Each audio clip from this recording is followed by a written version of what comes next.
Mentors Collective. Most episodes we're here talking about business, about marketing, but over the past years, I've realized that macroeconomic conditions, what's happening in the political landscape, affects my life and the life of other high performing entrepreneurs and business owners more and more. So I've been following politics a lot more closely. So when I had the opportunity to interview a current presidential candidate, I jumped at the opportunity. So I am honored, I'm humbled to have one with me today. Democratic candidate for president, Jason Palmer. He's a venture capitalist, he's an entrepreneur, and former director at the Bill and Melinda Gates Foundation. He's had massive success, and now he's trying to shape our country at the top level. Jason, thank you so much for joining me today. Jay, thanks so much for having me on. So Jason, I'd love to hear a little bit about your background, and then I'm very excited about it, by the way. I think we need somebody like you in the White House. So tell us a little bit about your come up in business and why you decided to run for president. Sure. Well, it depends on where I start, but I grew up in a family where my dad was a teacher and he became a principal and a superintendent. So I really grew up in an education family in a very small town in upstate New York. My first job was scooping ice cream at Friendly's restaurant. And I kind of love worked Friendlies. me too. I still buy it all the time. I kind of worked my way into entrepreneurship by accident. I started a business at the University of Virginia that allowed students to eat at all the restaurants around campus instead of at the cafeteria. Roll forward to today, I've now invested in maybe 30 businesses, lots of CEOs and entrepreneurs I've been working with here in the States. And I was also the board chair of Village Capital, which invests in and helps entrepreneurs all around the world. And over time, especially this past year, I just was watching the presidential debates. And I said, these people are just yelling at each other. They have no solutions, no ability to collaborate. It's embarrassing for our country. And I know there are so many more better people that could be working in government because I see them every day, starting for-profit companies, starting nonprofit organizations, actually changing the world, in little tiny ways, but their 10-person, 100-person organizations achieve more than $1 billion at the federal government level. So I asked a few of my CEOs, would you vote for me if I ran for president? Nobody like me has ever run for president before. And universally, they all said, yes, do it. Like, even if you don't win, you're going to make a huge impact that different kinds of people can run for president. And you can get messages out there about modernizing government, using technology, using the principles of business.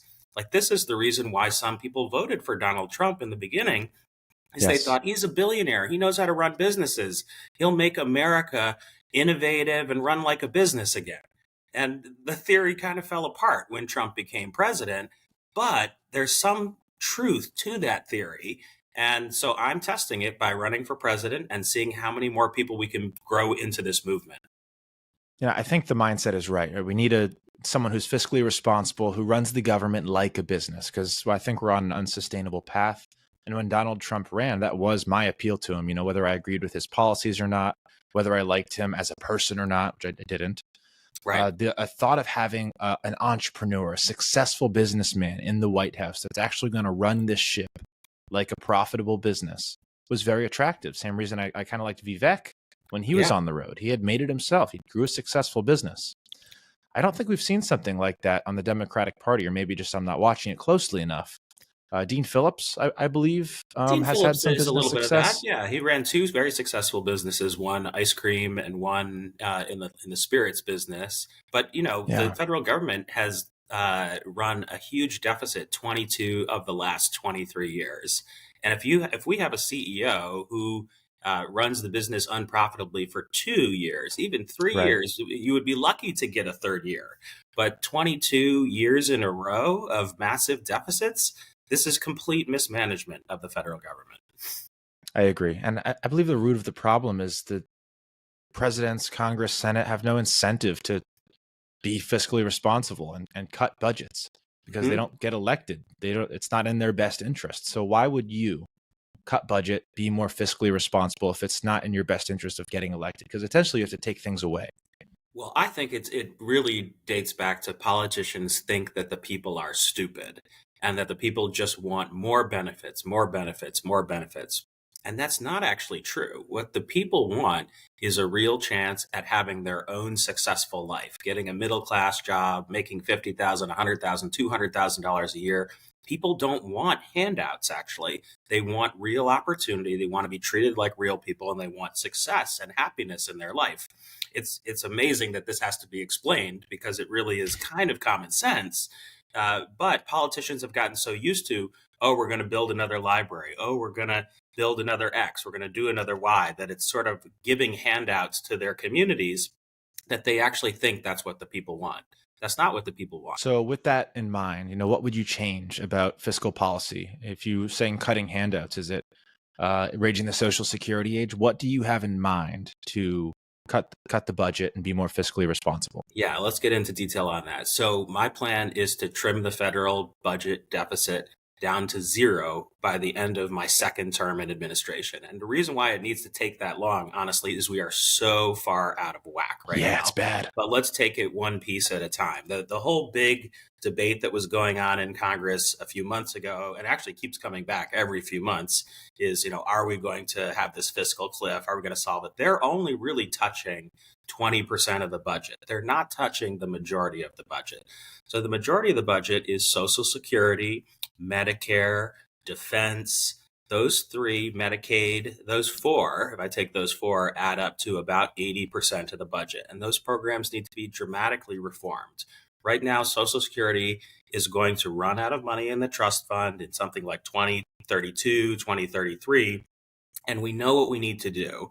So people who are over the age of 50, you'll continue to get your benefits. You've paid into the program. You deserve the benefits that you've been promised. But if you're under 50 years old, we need to reform this program. Otherwise, it won't be there for future generations.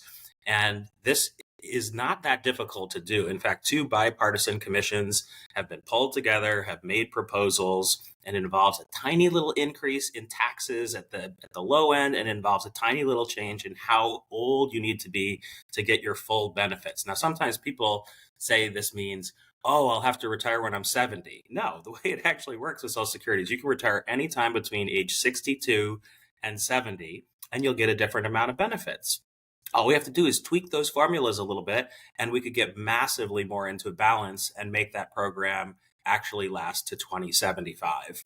Similarly, with Medicare, we need to bring some private sector thinking to how Medicare works.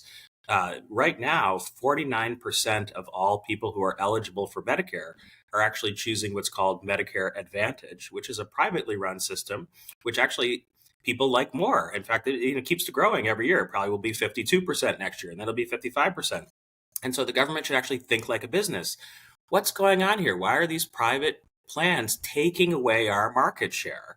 And they can actually emulate those plans and make the Medicare system better and make it more, if not profitable, at least break even. I think it's wrong for the government to try to run a profit on something like Medicare where it's competing with other private players. Right. But at the same time, you should learn from your competitors about what the customer wants. And nobody ever talks about or thinks about Medicare this way. But if 49% of your customers are choosing an alternative, it means you need to change the system. Similarly, another example would be the post office. The post office loses significant amounts of money every year. And multiple times in a row, it's been proposed but never implemented. Maybe the post office could be a place where people could cash their checks, where they could have small bank accounts. So banks right now don't care very much about very tiny bank accounts. If you have less than $5,000 in your account, you're really not a big profitable customer for a JP Morgan Chase, Bank Right. of America, Citibank, et cetera. But it wouldn't be that difficult for the post office to actually have banking. So instead of using check cashing services, et cetera, you could actually do that at your local post office. Now, I would even go further and say in my first 4 years, I want to enable check cashing and banking services at post offices. And then at the second 4 years, I would actually privatize that operation. Most of the developed world, including the UK, Germany, Japan, they have privatized their post offices. And so lots of things like the post office, like Amtrak, there's so much in the federal government that is currently being mismanaged by the federal government that could be privatized. That could actually reduce the deficit and the debt much more rapidly than the 8-year program that I've proposed as a starting point. Right. I love your idea of privatizing all of these organizations that are clearly inefficient. Yeah. And you mentioned cutting Social Security as one, not cutting. Cutting I is was the going to wrong say, word. be careful about that. People get all worried Reforming. if you say cutting Social Yes. Security. It's Ref- evolving it. right. But we spend a lot of money on outside things that I believe make a bigger dent in our deficit than maybe the post office does. I think we've sent hundreds of billions of dollars to Ukraine over 2023 and trying to get another package pushed. I know that we're jumping around policies right That's now, okay. Let's but jump all does over it. that You've got to end? do that as a Does that president. end when you become president? That is a very difficult one. Yeah. So what we need to be doing with Ukraine is applying auditing principles to the funding that we provide. On the one hand, we just finished a 20-year war in Afghanistan where we spent more than $1 trillion in Afghanistan and Iraq. And what Yeah. did we get for it? Almost Nothing. nothing. And here we are. That when Biden proposed $60 billion more for Ukraine, I immediately thought, this is a terrible idea. All I'm hearing in the news is about how the money has been used corruptly and misspent. And as far as I can tell, the war is kind of a stalemate right now. So why Yeah. on earth would you propose $60 billion more? And immediately I saw on Twitter a number of African American friends of mine were all kind of up in arms saying, like, when we ask for, our reparations, $60 billion would never come to us overnight. But here we are giving it to the Ukrainians. Like, what gives? And it's because people are thinking in this handout mentality as well Yes. that was coming up. And so what we need to do is we need to figure out what it actually needs to be spent on, how much it should be, and we should be figuring out a way to get to the end of that war instead of turning it into another trillion 20-year war. Yeah, I think the two losing policies for the Democratic Party right now, and I think the reason Joe Biden's going to get crushed. One is all of the money printing and overseas sending of that money. I don't think it's necessarily a handout thing that people are thinking about. Oh, you're giving it to them, it's not going in my pocket, but you're printing it to send it over there, and now everything around me is getting more expensive. Well, this one's Which is even more complicated and they do such a bad job of messaging it that Mhm. of the 60 billion, the last I saw, 90% of that has to be spent on American made weapons. So actually what's super interesting is it seems like the money is going to Ukraine, but actually what it's doing is it's going to the military industrial complex here in the US greasing our to wheels. build Yep. more weapons, send them over to Ukraine. So in a weird way, it actually is kind of stimulating to our economy, but they never talk about that. And it is a huge deficit, and that's what's part of causing the inflation that we're experiencing. And then the second losing issue that I think the Democratic Party is facing right now is the border crisis. Oh, yeah. So I would even put that as number one, but yeah. Yeah, number one right now for sure. It's all over the news. You see the videos of people pouring in, New York, Eric Adams, all the craziness going on over there. And after this one, I promise you, we're going to ask some fun questions. No, this is it. How would you address the border crisis right now? Are you on the Trump side, build a wall, or are you on the let everyone inside, or are you somewhere in the middle? I'm on the be smarter about immigration side. And forgive me for taking like a whole minute to explain this, but it's worth it. It's a complicated one. There are Go ahead. multiple parts to it, and we really can hold two ideas in our head at the same time. The American people are not stupid. On the one hand, we don't want people just coming into our country illegally, willy-nilly across the border with no vetting, and just allowing them to, be kind of randomly in the country for multiple years. That's super obvious. The number one thing is we need to actually police our border, bring control to our border, and it's not just about more border control agents to catch people. We actually are catching almost everybody. Is that we don't have enough asylum judges who can actually review everybody's case, and about 90% of the people coming across the border should immediately be put on buses and not sent to New York City, but sent back to the country they came from and say, we're sorry, you're not a legal entrant into the country. You need to go back, and humanely bus them back to where they came from because they shouldn't be here. Now, separately, we actually want to build a talent economy. Half of the Fortune 50 CEOs are actually people who are legal immigrants who come to America, who have started businesses. Think of someone like Elon Musk or the CEO of Satya Nadella of Microsoft. Like, there's so many of these great CEOs who actually have come from elsewhere. And lots of our best talent are immigrants who've gone to our university system. We need to actually change our whole immigration system to be a talent immigration system where you get more points for things like speaking English, having skills that we need in our economy, like being a doctor or being an entrepreneur or being a technology leader.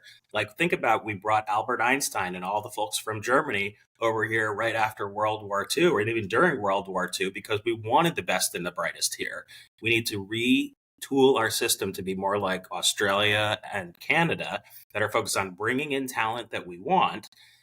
We need to give the dreamers a path to citizenship. Like, there's multiple different layers to this. And when Congress tries to pass one big omnibus bill, it always fails because they're trying to solve too many constituencies at once. But if you focus it one piece at a time, 75% want the border under control. Let's do a border control bill. 75% want the dreamers to have a path to citizenship. Let's do that. 75% want us to build a talent economy. If you divide it up into those three pieces, you're not trying to solve everything together, and it won't collapse of its own weight. It'll actually get passed under my administration. No, the Democratic Party was firmly against the busing of immigrants into New York City, but it seems like it's been one of the most effective policies that's come out of I'm this. torn on that because it has been very effective from a political standpoint, but as like a humanitarian, it pains me that I think these people are probably being lied to. Although if they actually get services in New York, it might be better off for them to be in New They're York. getting services. These are cities that promise them services. They're safe cities or safe haven cities where people can just come and you're guaranteed shelter and food. And now they're cutting checks for illegal immigrants in New York City. That's the latest controversy. So yeah, I can't say it hasn't been effective, but I'm sure there is a better way. But it seems like it probably has to start at the border. It has to start at the border. That's the one that's on the front page and needs to be solved most urgently. All right, let's have some fun. Yeah.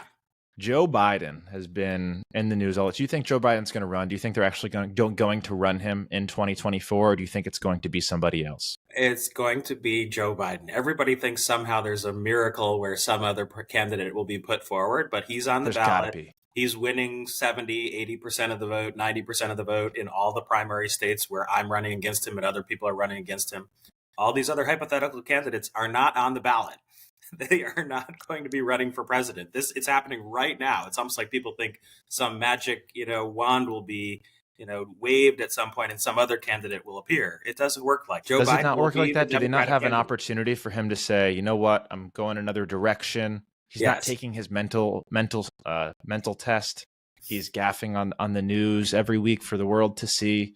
I mean, Joe Biden got to switch him out. Choose not to run. That could happen. Yes. But everybody that I know in the higher levels of the Biden administration says he's running. He's serious about it. He wants to get reelected. There's not like some bait and switch going on here. Joe Biden is going to run again. Guess we will see. But yeah, it's been fun to watch. It's almost like watching. By the way, I think it's 75% chance that Joe will run and 25% chance some magic wand thing will happen. So yeah. What's your opinion? Do you think he's fit for another 4 years? Well, part of the reason I'm running is I think we need a much better candidate. Definitely. And I wish Joe was not running. He said that he was going to be a transitional figure and he would pass the baton. I think that he feels like he's trapped in a box right now where usually presidents would pass it off to their vice president to run for the next term. But in all the polls I've seen, there are probably 100 Democrats that would do better than Kamala Harris if they ran in the November election. And so, what he should have done is he should have opened it up and said, let's do a whole primary system. Kamala can compete. All the governors can compete. People like Jason can compete. But we missed that opportunity back in Q4 of last year. He didn't end up doing that. Do you think if they did a primary, Joe Biden would have won that? I don't think he would have. For sure. If it had been open and he was one of the candidates, he would have, and it is open in a way, but not really open where all the candidates are in. And it's been very difficult. Like, I was unable to get on the Florida ballot. Yeah. I would even say there were some corrupt practices there that prevented me from getting on that ballot. Same with South Carolina, same with Tennessee. And there's other states as well where it's been almost not quite like, living in an authoritarian country, but definitely using the rules of the system to their advantage in unfair ways. It seems like it. Do you think he does have a path to, or the Democratic Party, do you think they have a path to switching him out? If there was one, what would that be? Would it be Kamala steps up? Would it be Newsom comes in? I If know there we're just was a path, spitballing and hypothesizing. it would require a lot of things happening that I just don't see happening currently. But it would require someone like President Obama saying, Mhm. I really think Joe should, do what I've done and retire and set up a presidential. Like if President Obama said that, that would be earthquake type news and might change things. Yes. It would also be possible at the convention if there was a group of people who kind of together presented a written proposal that 100 of us have signed that we think Joe should be like George Washington and pass the mantle to the next president and kind of ride his horse off to, in this case, Delaware. But Yeah. it would require something big like that. Now, maybe with Jon Stewart coming back on the air, and I saw him both taking kind of shots at Trump and taking Yeah. shots at Biden, and it's so easy to take shots at both of them, honestly, that it's Yeah, it is. possible that someone like Jon Stewart could cause an earthquake as well. Although it doesn't look like he wants to do that. It looks like he wants to just kind of be even handed, and everybody can be sport for Jon Stewart at this point. I agree with you there. So who do they run? In that hypothetical situation where the earthquake shakes and they need to make a last minute change, what is that change? Well, I mean, the names that have been floated the most, if you look on the betting odds, are Gavin Newsom. And you can see that that's partly why he debated Ron DeSantis not too long ago, about a month ago on television. Beyond that, Gretchen Whitmer's name gets mentioned the most. She's the governor of Michigan. I have heard people mention Michelle Obama. I don't Me too. think that makes sense necessarily, mostly just because she's wonderful and a lot of people like her, but she doesn't seem like a politician and she probably should stay away from being a politician. And also Kamala Harris, of course, is mentioned. But there are business leaders too. So Mark Cuban, a lot of people thought that Mark Cuban would get into the race. Jamie Dimon has been mentioned. I'm not even certain if he's a Democrat or an independent or a Republican. So some of these business leaders have not even clearly stated, what their political affiliation is. 40% of Americans now say that they're independent. So, those are the other possibilities that have come up the most. All of which I think would do a better job than Joe Biden and would Me too. have a better chance of winning as well. So status quo stays the same. They marched Joe Biden out to debate Trump. Come closer to November. I'm very curious to see how that goes. Do you think he I'm not can even win? certain that there will be debates. That's partly why I got in the race and, helped create a Democratic presidential debate in January. I don't know if you had a chance to see it. It was broadcast on Rumble. We weren't able to get it on any of the major networks, but Rumble did a wonderful job producing it. There's going to be a third-party debate on February 29th that I actually will be co-moderating because we think that all voices should have a bigger role in these types of presidential elections and all elections generally. But Biden just turned down the Super Bowl interview. I mean, Yes. it's almost for certain that he's going to turn down the debates and say that, we don't need these debates. And the last time Trump debated with me, he yelled over me the whole time and it wasn't a real debate anyway. And I could easily see them canceling the debates. I hope it doesn't happen, but it's almost certain. When you turn down the Super Bowl interview, that is probably, $20 million, $25 million in free advertising that just got turned down. That's a huge signal. And I agree with you. And I can't even imagine how those debates might go. So say they don't do the debates and come November, do you think he can win? It's looking more and more like he won't. Well, I think he still can win, but it requires the Democratic Party to do a lot of smart things, which they are a very smart group of individuals. That's partly why I am a Democrat. So there needs to be a number of pro-choice referendums in these border states, these kind of toss-up states. They need to also, pull out all the stops to have every single governor, every single senator, every single representative, business leaders, influencers coming out. That's why there was this whole thing about Taylor Swift and Travis Kelce, is like the people that folks are going to want to go see at a big rally is going to be someone like Taylor Swift. It's not going to be Joe Biden talking at the front. And so that's what would have to happen. I do think there will be a lot of that. if the inflation gets better, if people start to feel like the economy is doing better. But honestly, it requires a lot of messaging improvements that I haven't seen out of the Biden administration the last few months. Yep, I'm with you there. So And regardless also of a what positive, happens, optimistic vision for the future. I mean, that's the biggest reason I'm in yeah, this race is there needs to be a positive, optimistic vision for the future. We have 24 policies on our website. We have a clear agenda laid out that is basically around conscious capitalism and moving to a new collar economy, trying to upskill as many Americans into middle class jobs, rebuilding the American dream. I want to hear Joe talking about those things. And then people will start paying attention. They'll say, hey, he's talking to me. He's trying to help me figure out how I can have the American dream. Here are policies to help make housing more affordable. Here are policies to help me get a better job. Here are policies to make the economy better. He's prioritizing the economy and jobs. He's figuring out a way to work with businesses. He wants us to remain the innovation leader, whether that's in AI, blockchain, Web3. I don't think the man has ever said the word blockchain or AI. I don't think anyone would believe We him if need he did. someone who actually understands entrepreneurship and technology. So one of my Yeah. policy ideas, which isn't even a brand new one, this has been around for about a decade, is we need to have a Department of Innovation and Technology so that America stays the leader in all these things, whether it's nanotechnology, biotechnology, AI. When ChatGPT came out, everybody said, "Oh, we need to figure out the regulation of this." And they had those hearings, multiple hearings now. Congress is not going to figure out how to regulate this. You actually No. need a very professional organization, kind of like the Federal Reserve, but it would be staffed with people like Eric Schmidt of Google or Sergey Brin or Bill Gates, and have these people Elon figure Musk? out what's the lightest touch way to regulate this for safety, but still allow maximum innovation so that America remains the leader.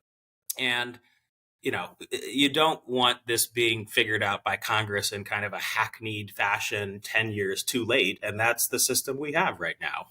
And anytime I hear these, 70-year-old Congress talking about crypto or about AI, Right. it's hard to watch because they really just don't have any grasp or understanding of the That's right. implications or how it works. It's So it's embarrassing. It's sad, and it is. there is a better way. But just imagine that's why we invented things like the Federal Reserve, is because before it was Congress, there would be a lot of bank failures, and then Congress would have a bunch of hearings, and they wouldn't understand how to talk about M1 or M2 or about kind of the flow of money, about macroeconomics. They didn't understand all that. So we created a Federal Reserve. We populate it with smart people. We give them very few things that they can do, and it actually has reduced, bank failures by 98% since 1933. We should do something similar in the technology realm. Now, I want to be clear to say this doesn't mean the government is inventing technology or running technology. This means we have smart people who are figuring out the regulations instead of Congress people figuring out the regulations. I love that. Leave the innovation to the private companies. They're the ones that are incentivized to do so, but have competent government to be able to monitor. Wouldn't that be nice? That measures how things are doing and that figures out where risk areas are. Think of after a plane crashes, the National Transportation Safety Board comes in and figures out why did it crash. They look at the black box, etc. We should be doing something like that when I drive a Tesla. I love my Tesla, but when there's an accident like that, I don't really trust Elon Musk to be the one figuring out why that accident happened. There really should be a National Transportation Safety Board that comes in and figures out what caused this accident and can we actually produce a report, and then the systems will be upgraded and made better for the next go round. Speaking of Elon Musk, he's been a political figure over the past 4 years. Yeah. What is your opinion on Elon Musk on Twitter? Do you think that's going to have an effect on this current election? Well, I feel I'm reading the Elon Musk biography right now, about halfway through it. And I have to admit being very torn on Elon Musk. On the one hand, objectively, he is the best entrepreneur of this generation, just like Steve Jobs was of the past generation. On the other hand, he seems to be trapped in developmentally 16, 17-year-old boy mentality, as though he's still in high school trying to get with the cool girls and trying to get into the right fraternity. It's almost like he's developmentally stuck being 16 or 17 years old. And, I really wish that he was more mature, I guess is the word you would say. But the reality is that's who he is. And I kind of accept him for who he is. There's nothing I'm going to do to change Elon Musk. I do also worry that he has a tendency, even though he's very pro free speech, and I actually like that he's made Twitter X more pro free speech, that he sometimes blurs that line, and it's not about free speech, it's about Elon's speech, or it's about what's good for himself. That's why I said I wouldn't be surprised if some of these Tesla accidents are caused by some type of bug in the system. And it needs to be revealed to the public. So he's a complicated figure. There's as much to dislike about Elon Musk as there is to like. And I think with a few small changes, he could be so likable. It's so disappointing that he hasn't made those few small changes, but I don't expect him to make those changes anytime soon. Curious to watch him because he is such an inspiration to me as an entrepreneur. I'm sure you as a tech entrepreneur. Oh, but yeah, he just gets involved in so many things and says so many things that are just kind of there's a reason why he was fired as the CEO of PayPal. He was fired as the CEO he's a liability. of X.com. He's a walking liability. I'm positive that the folks who co-invested in X with him would fire him as the CEO. And you as somebody who works with a lot of startup companies, there sometimes are these entrepreneurs who are they're a double-edged sword. They're super creative, they're super innovative, but they just cause chaos everywhere.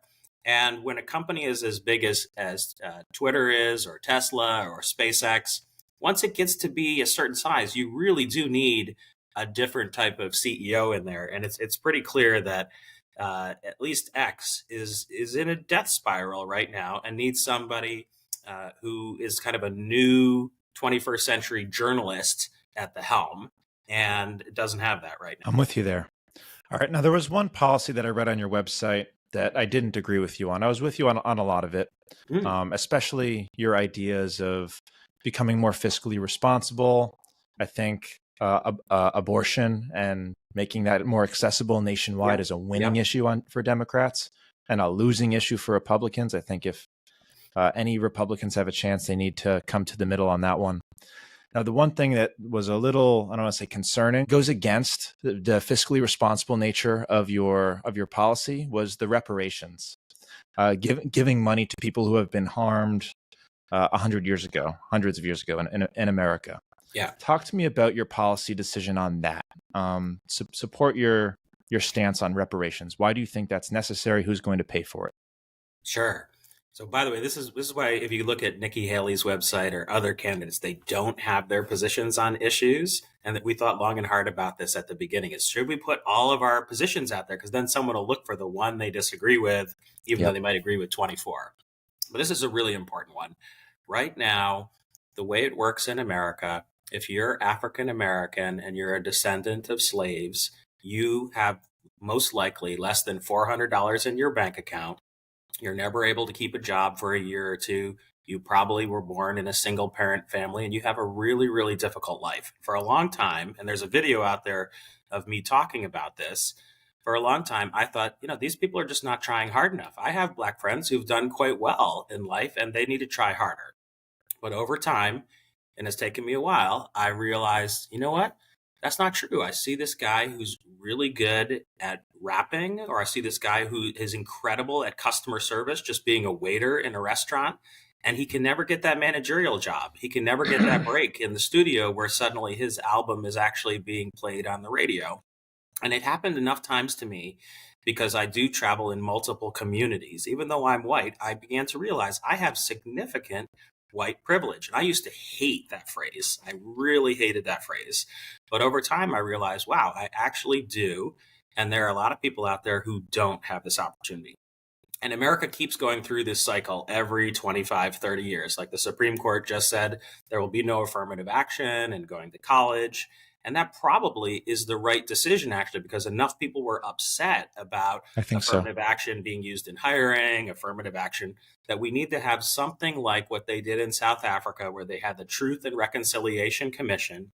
It was a multiple year thing. People came in, presented information, talked about their personal stories. And then there was one kind of clean break where they said, okay, we're going to rectify this once and it's going to be done. There'll be like a 10-year program. We're going to try to help people as best we can, but we're done with this. And I do think if there was some type of commission and it had people who were African American leaders, historians, economists, and we did it one time. And in fact, actually, you could also look at the way Georgetown University is one of the many universities that said, like, our university was built on the backs of slaves. We're going to actually do something to rectify this situation because all these slaves built these buildings and they didn't get to go to the schools, and they contributed so much economically. There is a way to do kind of a one clean cleansing, basically, of America, so that then we can get to a true opportunity society for everyone. It's been a hard position for me to really get behind. It took almost 20 years to get here. But I want to check back with you in 20 years and see if you get there too. Because I think you're 32 and I'm 52. Uh, 32. so at 32, I thought this was a terrible idea. But by 52, I thought, you know what, maybe this is the right way, because otherwise there will continue to be sort of this race war in America where we never get past it. It's sort of like why in the Israeli-Palestinian conflict, we need to actually create the two states. Like, we can't keep waiting and saying, oh, that second state, it'll come eventually. The Palestinians have been waiting since 1947 for the second state. And you just have to kind of make the break and say, all right, we're going to recognize the Palestinian state as existing, just like we're going to recognize that slavery happened and we're going to attempt to rectify it. But we're not going to keep rectifying over and over and over again. We're going to do one clean solution. So that, I guess, has a couple assumptions tied to it, right? One, that we're going to be able to either print $1 trillion or raise taxes to afford this thing, to give reparations to the great-great-grandchildren of these slaves. And then the second assumption is that we're going to make that reparation and it's going to create generational wealth, actually make a change in that culture. And how are you sure that that's going to happen? I mean, as an entrepreneur and a venture capitalist, how do you know that all that money's not going to flow right back to Jeff Bezos and the corporations? Right. Well, first of all, if it was given as $1 trillion, like as one big sum of money, then it actually would have a very bad effect. It would be like when lots of lottery winners win the money, right, and then you find out 2 years later they're strung out on drugs and their kid committed suicide and things like that. Now, by the way, that doesn't happen to all lottery winners, but those are the stories that you hear. But similarly here, this is why I said it would be like one decision, but it would be implemented over 10 years. I've talked enough to people in the reparations community over the last decade that they don't think it should just be cash given out. They actually think it should be things like helping people get housing. So enabling people to actually own their own homes where currently they're renting. Like, there actually are economic models where you could take all these people who've been renting for, let's say, 5 years in a row, they're paying their bills, their credit is fine, and you just say, you now own the house, and you pay all of these landlords the market rate for the houses that have now been converted into owned houses. Like, that's the type of thing, as opposed to giving people cash that they might spend on not the best things. Also helping people get upskilled. So a lot of it would go towards housing to convert people into homeowners. A lot of it would go towards helping people get educated and jobs. And there is a whole program out there that multiple organizations who've been thinking about this for quite a while have actually put together. And it doesn't involve $1 trillion in cash. Most people think that's what it is, but right, it's not. It's not.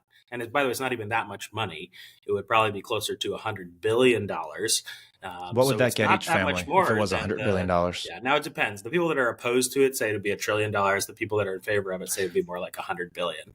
So the truth is, we need to get both those parties together. I'm a big believer in bringing people who disagree with an idea together with people who agree with the idea, and then having them work out a creative solution. That works for me in business, and it could work in government too. And I don't disagree with the idea to give a disaffected race additional opportunity as reparations for what we did to that race, such as Native Americans. Right. I mean, we didn't print money and give them a bunch of cash, but we give them tax benefits and we give them control over the gambling industry. And that is a form of reparation that didn't cost the American taxpayer almost anything. So there are other things that I guess we can do out there that doesn't involve printing money and cutting checks to hundreds of great descendants of slaves. Right. So I'm with you there. And I stand up equally when people say, like, you're guilty of racism because your great grandfather owned this plantation or something. I say, that's a different person. The person in front of you is not the person. Right. I never even knew that person. That's it's not right. only a different person, but it's so detached from my current lifespan that it's not even comparable. That's right. Okay, very good. To finish, I'd love to talk hypotheticals with you again. Say Trump wins. A lot of people are thinking this is the end of democracy as we know it. Are you terrified of a Trump win? Do you think this is going to be the end, or do you think it's going to be okay? I wouldn't say I'm terrified, but I am very concerned about a Trump win. That is one of the top 2 or 3 reasons why I got in the race, is that I think the Democratic Party has to energize young people, business people, independents, as to why you would vote for the Democratic Party instead of Donald Trump. You can't just say, Donald Trump is terrible, vote for me. That's not the positive message that you need if you want to get votes. Agreed. I am very concerned that Trump, has said he would be a dictator on day one. Oh, but just day one. He attempted to overthrow Congress with the January 6th attacks. And I would consider that kind of like a shambolic coup attempt that failed, but a number of people died during that incident. It was a very serious insurrection-like activity. And I think multiple people in Congress, even Mitt Romney, called it an insurrection on the day that it happened. We don't want someone like that to be our president, and it's super important that we beat him. But American democracy is strong, and there's a good chance that it would survive another Trump presidency, but it would be awful, and we don't want that to happen. Now, there is a group at the CIA that actually investigates, like, what's the percent chance that this country is going to have, a civil war or go from democratic to authoritarian. And the United States is now up to about 7% chance of that happening. So even the group that kind of studies this for a living thinks there's a 93% chance, even if Trump gets elected, that we will survive and get through it. However, to me, even a 7% chance of losing our democracy is a big deal. So I think that's a very important reason why we need to stop it. It's also partly why I even posed with Nikki Haley for a photo. There are many things I disagree with Nikki on, but there are a lot of things, more things like American democracy, that I do agree with Nikki Haley on. And I think it's important for us to be able to work across party lines, to be collaborative, to basically bring civility and problem solving back to American politics. A lot of people would probably argue the other side, that the Democratic Party staying in power might be the more terrifying situation, right? That they're the ones who have been pushing this authoritarian regime, trying to take away choice, limit speech. And then, God forbid, Joe Biden does get reelected and doesn't make it through 4 years. Now we're stuck with Kamala. I mean, that's a pretty terrifying prospect as well. What do you say to those people? I would say almost the same thing. The people that study this for a living say that's a 93% chance that our democracy will make it through, whether it's Biden or Trump. But that doesn't mean we should just sit by idly and let, 2 candidates who we're not happy with be the only candidates in this race. Like, get involved, support either me or another candidate who's running right now who has a different, more positive, optimistic vision of the future. You could even look at third-party candidates, like find someone who speaks to you and get involved. Don't just let it be 4 more years that you don't agree with. How do we get somebody like you or Dean Phillips into the White House? It seems like there's no options. It seems like it's not going to happen. The Democratic Party won't allow it. You're on the ballot, I believe, in 16 states right now. That's 16, yeah, 16 states and territories. So we got American Samoa and Marianas Islands in there as well, in addition to all the states. Okay, amazing. How do we fix that? How do we make it all 50 states? If not this election, next election? How do we take control over who's running and who we're electing? Little bit by little bit. So as you know, a lot of people have said to me, Jason, you have less than 1% chance of winning. You know that, right? And I said, yeah, but I invest in companies that have less than a 1% chance of success. And we've had 30 successful exits. So what you have to do is you have to stay at it. The companies that succeed, and you know this because you've worked with and talked to a lot of these entrepreneurs, they're after 10 years of working at it, they're an overnight success. And people say, how did this come to pass?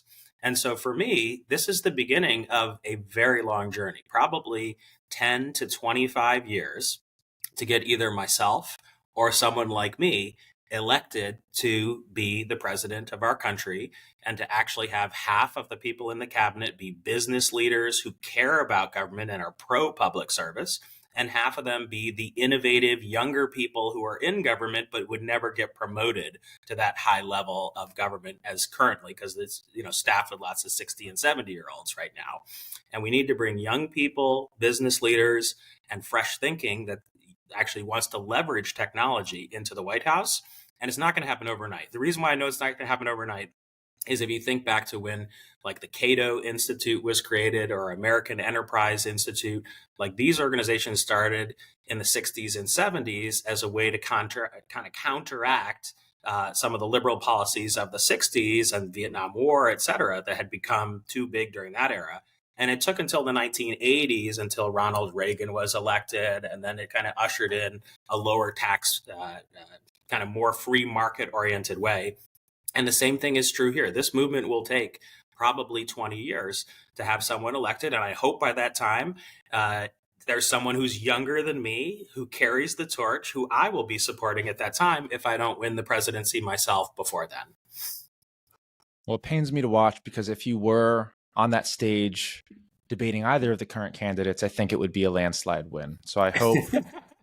Well, I'm trying to get on the stage. I'm trying to get on the stage little by little. It might take a few more years, but for all of your listeners out there, if you want a solutions-oriented candidate who understands business and wants to bring the power of business and technology to our federal government, and do it in a way where I'm not tweeting every 2 seconds racist things, Jason Palmer is your candidate. You hear that, mentors? Get an entrepreneur, get a young entrepreneur into this White House. I think the country needs it more than ever. Jason, how do we support you? What is the best place to go? Where is the best place to go? So the best place to go is palmerforpresident.us. That's FOR, not the number 4.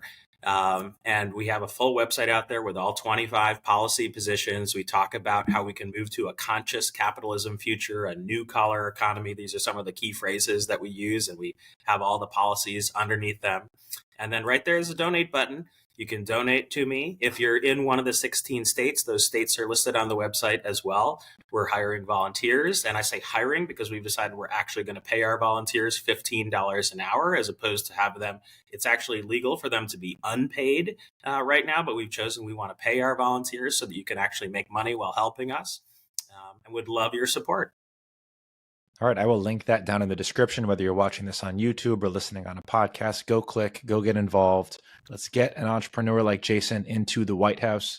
And if not this year, I hope to see a 2028 run from you, Jason, and hope to help you do it. Hey, Jay, I really appreciate your time here. And that feels like as close to as an endorsement as I can get. So I really, really appreciate it. You got it. Thanks, Jason.